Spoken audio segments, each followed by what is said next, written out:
ते लाडकी बहीण योजनेवरून श्रेयवादाची आता लढाई रंगू लागली। लाडकी बहीण योजना मी सुरू केली असं एकनाथ शिंदे यांनी म्हटलंय। तर पंकजा मुंडेंचाही योजनेच्या संकल्पनेवर दावा आहे।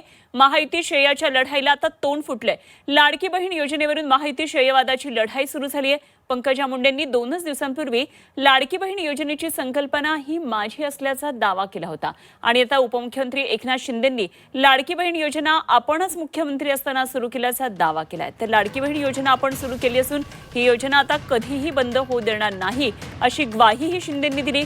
आणि या निमित्तानं महायुतीत आता श्रेयाची ही लढाई सुरू असल्याचं चित्र निर्माण झालंय।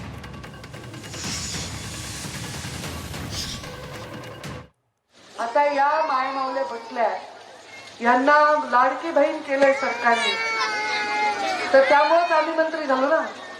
तुमच्यामुळे हे सरकार आलेलं आहे, हे लाडकी बहीण या सरकारने केलेलं आहे।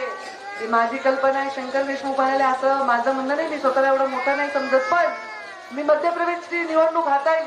शिवराजजी चव्हाणांनी लाडली बहीण योजना आणली आणि माझ्या परळीमध्ये सभा होती, तेव्हा एकनाथ शिंदे साहेब आणि देवेंद्रजी फडणवीस मुख्यमंत्री, तेव्हा उपमुख्यमंत्री होते, एकनाथ शिंदे मुख्यमंत्री होते।